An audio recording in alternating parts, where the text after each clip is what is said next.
sending out tsunami warnings across the West Coast, Japan, Hawaii. Patriots get slammed by the Bills. Looks like NASA launched the James Webb Telescope, so that's pretty cool. Not important at all. Kanye's mad at Pete. What else is going on here? Alec Baldwin shooting live ammo on sets. Bob Saget passed away. That's kind of sad. I'm not saying I was a huge fan, but he seemed like a good guy, and everything I'm seeing appears to point to that.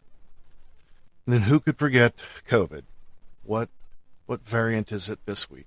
So that's what's going on in the world, but I prefer to go over those reports that you don't normally see so we can forget about that stuff. So let's start with this. Headline reads, Florida man with drugs around penis denies they were his. Clearwater, Florida. Florida authorities said they found cocaine and methamphetamine wrapped around the man's penis during a traffic stop, but the man denied the drugs were his. Pinellas County Sheriff's deputies said they stopped the vehicle for driving without its lights on 4 a.m. Saturday. WFLA TV reports the driver was arrested on DUI charges and marijuana possession. Authorities said they found a gun under the passenger seat while searching the car, and they discovered the drugs while searching the passenger. The man said the drugs were not his, but didn't say who the drugs belonged to or where they came from. That guy is brilliant. Deny. Let's see here. The next story. Man gets heart transplant from genetically modified pig. A U.S. man with terminal heart disease was implanted with a genetically modified pig heart in a first-of-its-kind surgery, and 3 days later, the patient is doing well, his doctors reported on Monday. That is very conflicting information for me, because I love all things pig, especially bacon, and so the thought that they're now saving our lives, I don't know, it feels weird. Maybe it's just me, but I'm not going to stop eating bacon just yet. And this is the last one I have for you tonight. Headline reads, live deer found in car's hatchback during traffic stop. Newberrytown, Pennsylvania. Police who pulled over a suspected drunken or drug driver in Pennsylvania discovered a live deer that apparently had been hit and then placed in the hatchback of the hatchback area of the car. The animal was freed after the stop Thursday by Newberry Township Police.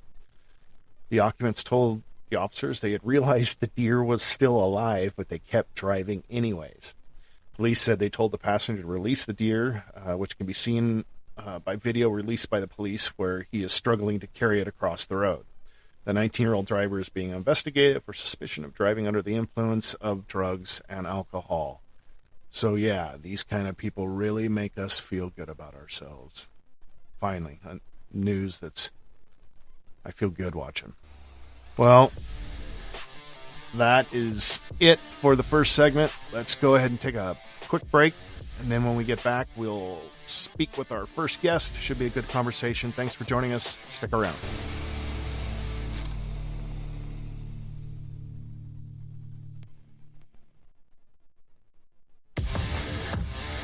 Sonomaly Sideshow.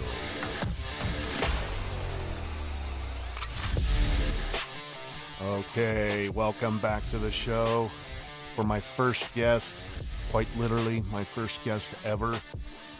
And unfortunately for her, this is probably going to be the worst podcast ever because I'm terrible at engineering and everything else, but it's going to be the best podcast because I have the best guest, my daughter, Jenni Kannier. Hello. Hi, Hi. Hello, everyone. I'm so excited to be here. I'm honored to be the first guest. Absolutely. And don't you think your dad's cool? That's some points, right? Sometimes. All right. Well, this is a cool thing, though, for sure. It is. So I'm going to just ask you some questions. Some of them are going to be kind of like, you're going to think you're getting interviewed, but you're not. Yeah. I already went through one today. So yeah, that's right. Prepared, that's right. You did. Prepared. So, we'll just jump right in, all right? Okay. Yeah, sounds great. So, in a nutshell, tell me where you've been, what you're doing now, and where do you want to be? I feel like that's a really tough question for me right now. I feel like I'm kind of in a limbo in my life. Mm-hmm. Like, just got out of a long-term relationship. I'm looking forward to moving back to Eastern Oregon.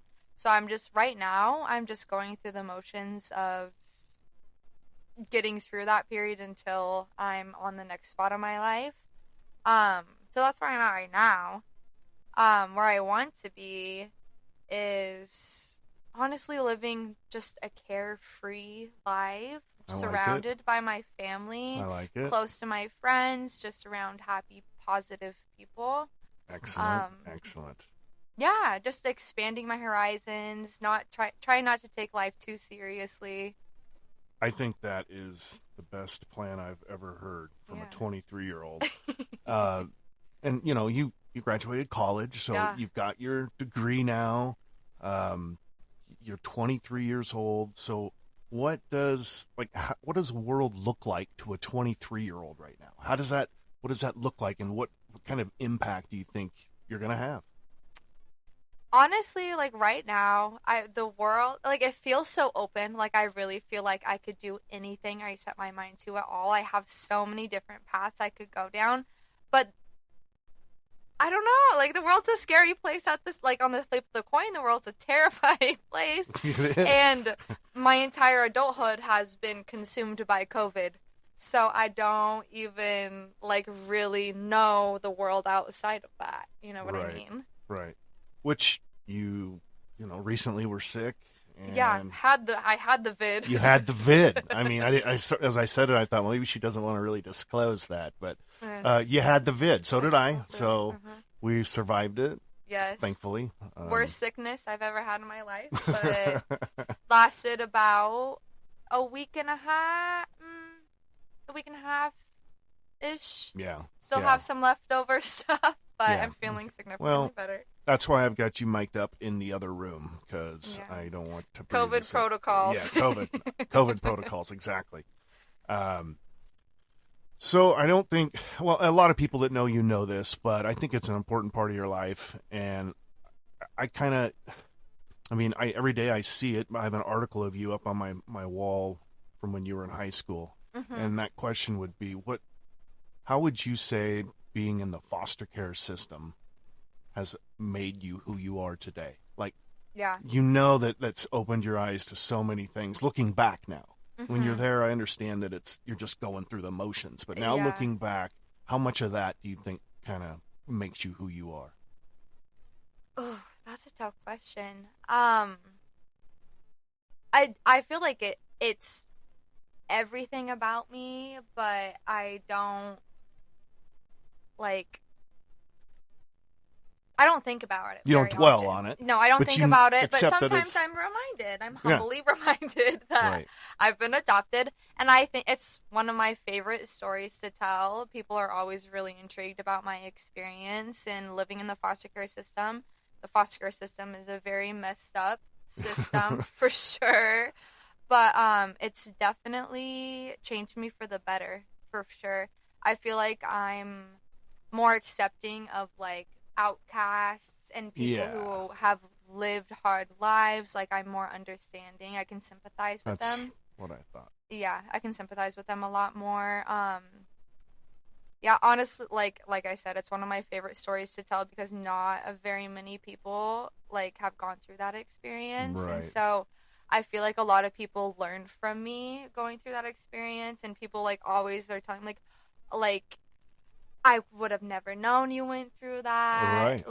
I would have never guessed. You seem like just someone who just got it together. Because, usually the apple doesn't fall very far from the tree. Right. And I feel like I'm kind of the rare case where it did. It fell so far away from the tree. So far, it's an orange now. Literally, yes.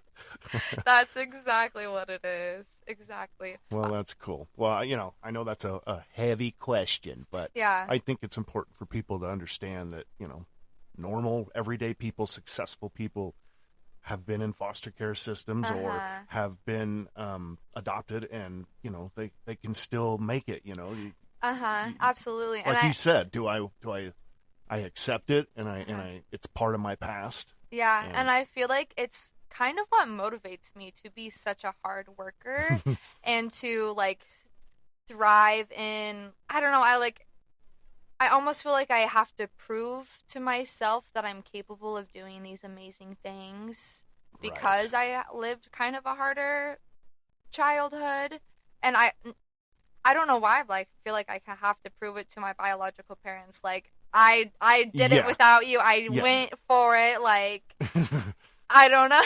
No, I think that's normal. You know? Who wouldn't feel that way? Absolutely. You know, I get that totally. Yeah.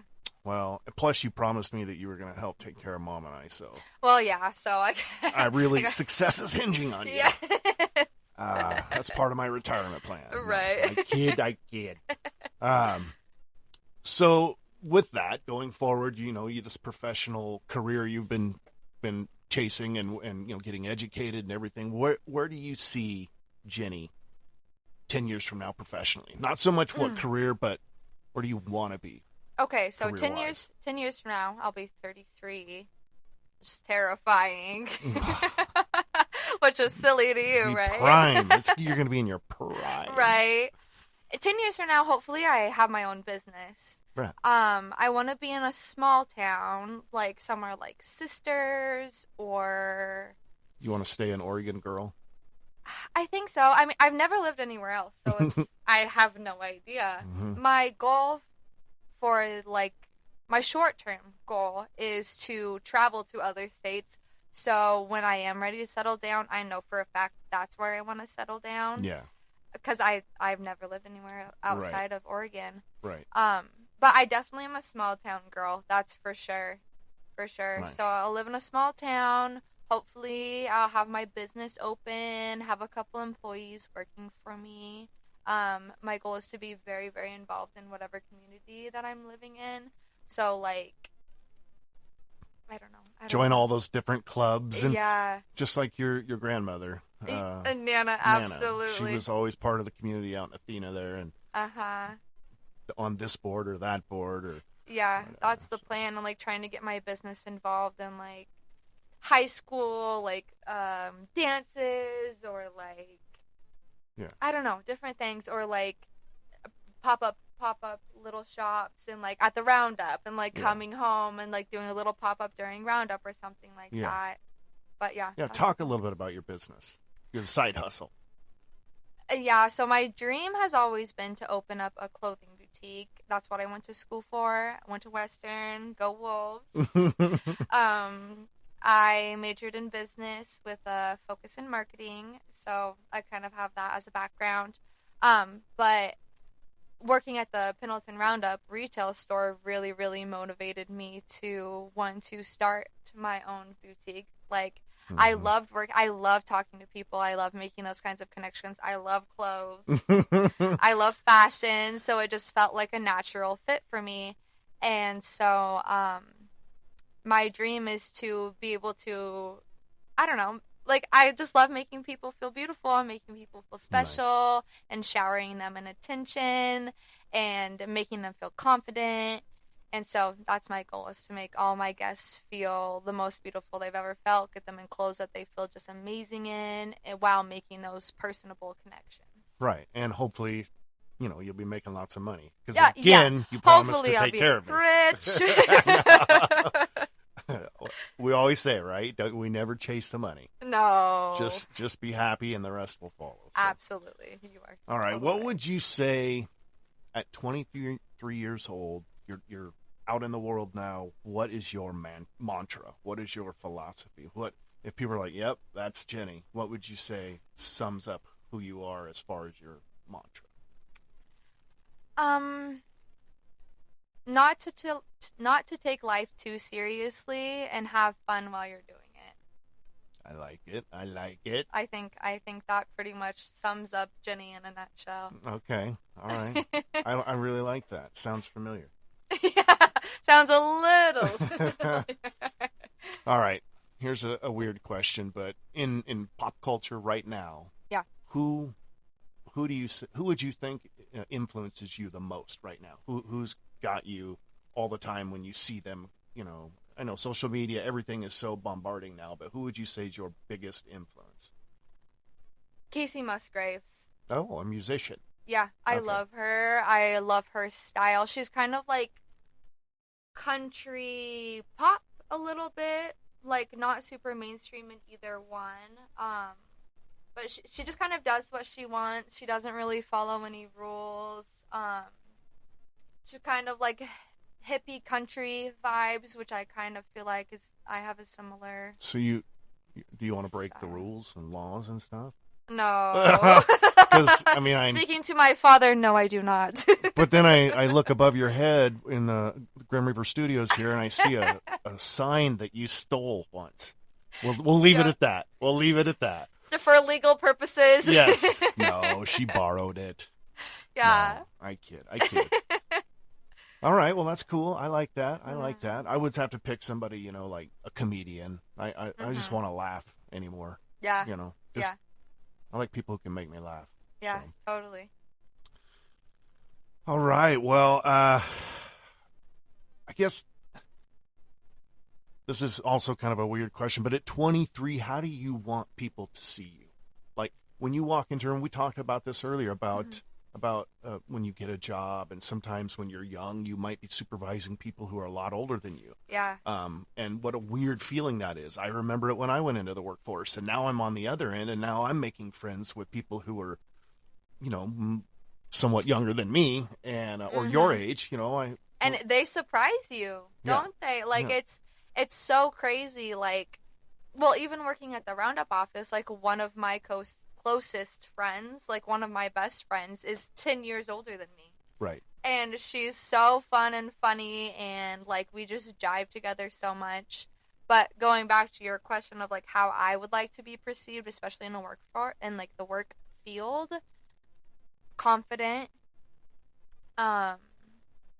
just like easygoing, confident, personable.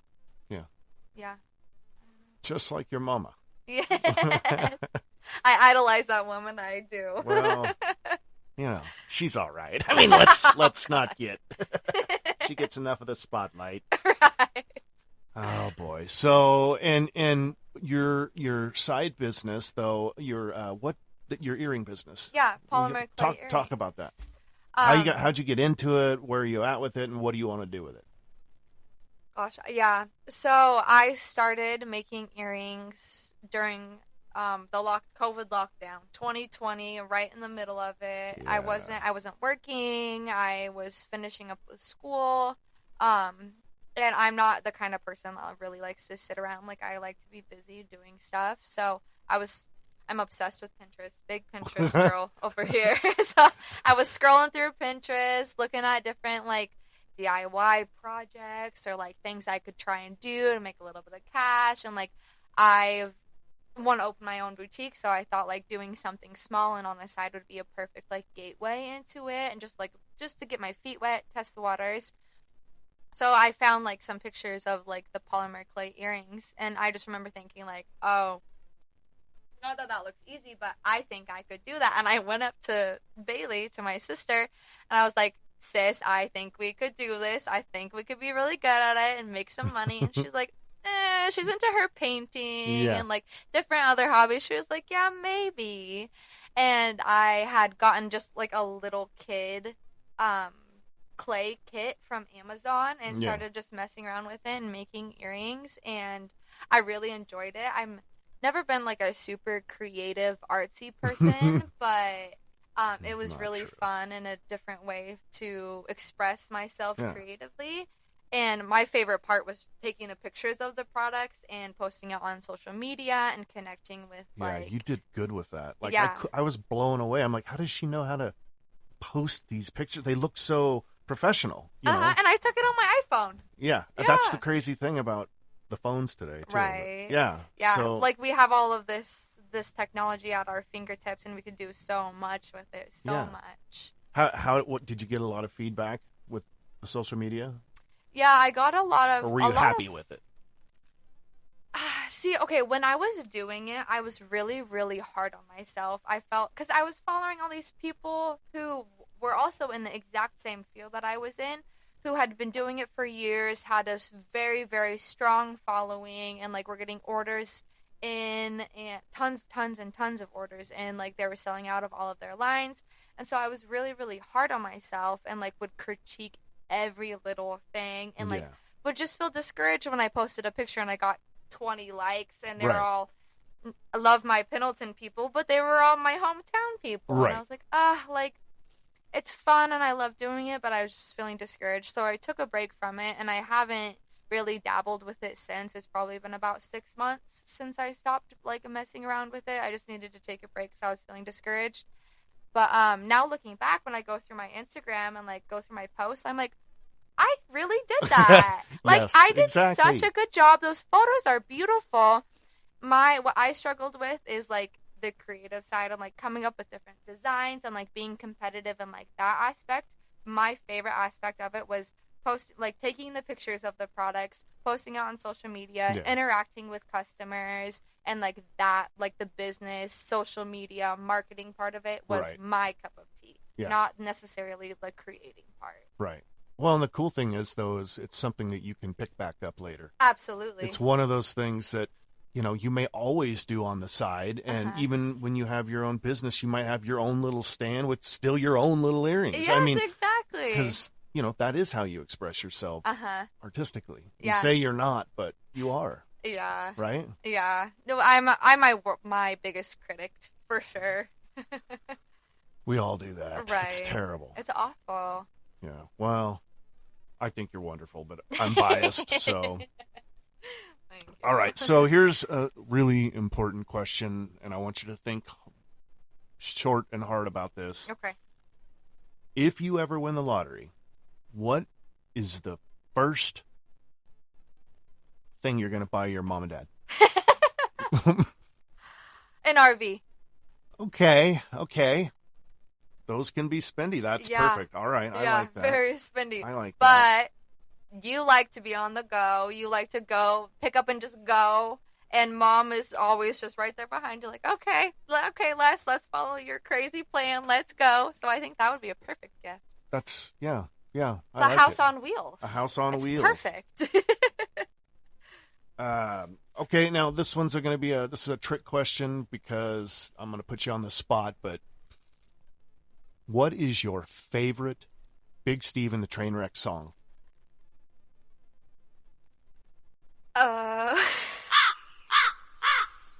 Oh, okay. Well, that's the band I used to be in and played with, and, you know, you went to all my shows, or a lot of them, you and the kid, I did. I remember getting up at GP, dancing with Bailey and Mom on the floor. But not one of you kids know any of the songs. I mean, it hurts.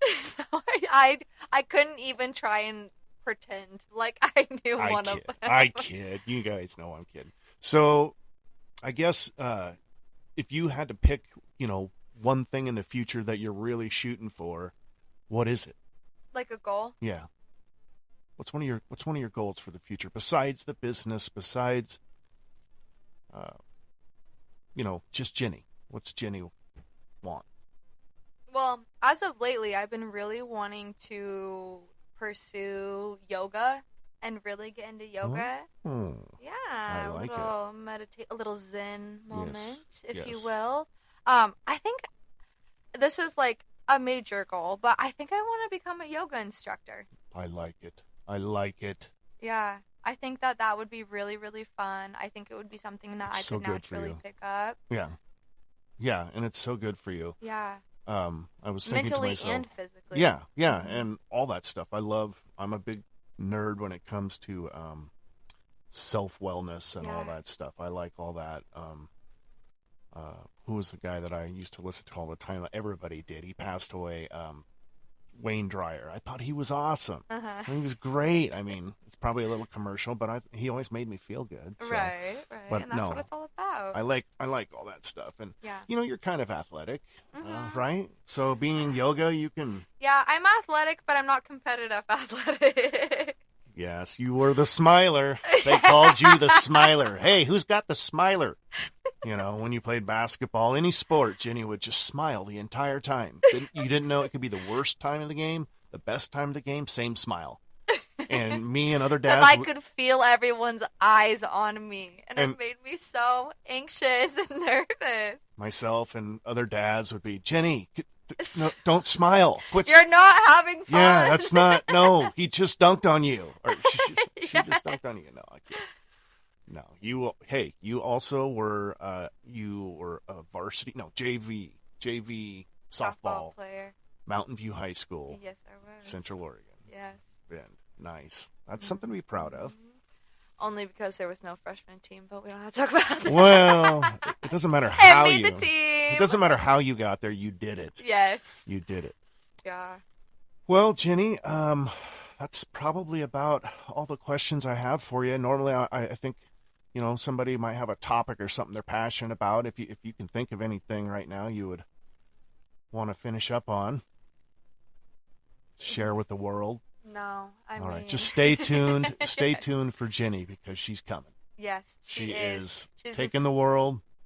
All right. Yeah, absolutely. Well, now, I kind of want to start doing this thing where my grandpa used to say something called spitting wisdom. Mm-hmm. And so when I interview somebody, I want to say, if you had one opportunity to give advice, either to humanity or to one person, what would that be? And what words of wisdom would you pass on? So spit some wisdom, Jenny. Gosh, I didn't prepare for this moment.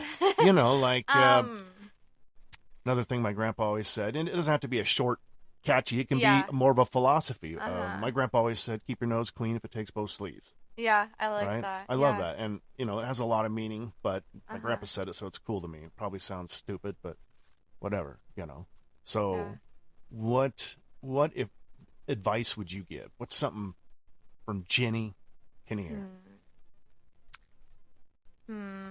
I would probably say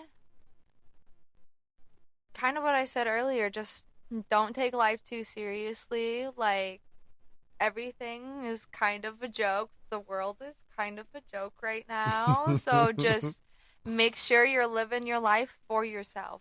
Put yourself first always. Of course, love your family. Of course, have them by your side always. But make sure whatever you're doing, wherever you're at, it's for you.